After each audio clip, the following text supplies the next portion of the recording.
आइए आज हम संविधान सभा के महत्वपूर्ण बिंदुओं पर चर्चा करते हैं, जो सभी प्रतियोगी परीक्षाओं में अक्सर पूछे जाते हैं। संविधान सभा के गठन का प्रथम विचार वर्ष 1934 में प्रथम बार M.N. राय ने रखा। कैबिनेट मिशन प्लान के अंतर्गत भारत की संविधान सभा के गठन का प्रस्ताव रखा गया। संविधान सभा के लिए चुनाव जुलाई-अगस्त 1946 में हुए। संविधान सभा का प्रथम अधिवेशन 9 दिसंबर 1946 में हुआ। 1946 को हुआ। प्रारंभिक बैठक की अध्यक्षता डॉक्टर सच्चिदानंद सिन्हा ने की।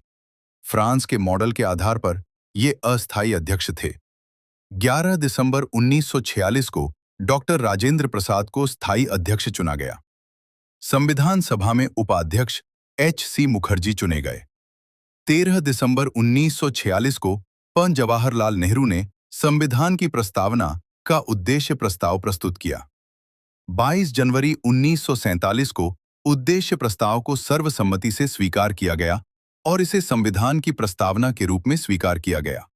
संविधान 26 नवंबर 1949 को पारित किया गया, परंतु इसे 26 जनवरी 1950 को लागू किया गया क्योंकि 1929 के लाहौर अधिवेशन में भारतीय राष्ट्रीय कांग्रेस के द्वारा पूर्ण स्वराज का प्रस्ताव रखा गया था और 1930 से ही संपूर्ण भारत में 26 जनवरी का दिन स्वाधीनता दिवस के रूप में मनाया जाता था। 1930 से 1947 तक इस प्रस्ताव को ध्यान में रखते हुए 26 जनवरी को लागू 26 जनवरी 1950 को लागू किया गया और इसी दिन को भारत में गणतंत्र दिवस के रूप में मनाया जाता है। संविधान सभा ने मई 1949 में राष्ट्रमंडल में भारत की सदस्यता का सत्यापन किया। 22 जुलाई 1947 को राष्ट्रीय ध्वज को स्वीकार किया गया। 24 जनवरी 1950 को राष्ट्रीय गान और राष्ट्रीय गीत को स्वीकार किया गया।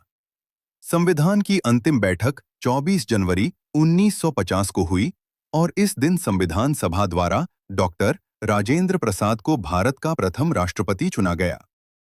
नवनिर्मित संविधान में 395 अनुच्छेद, 22 भाग और 8 अनुसूचियां थीं।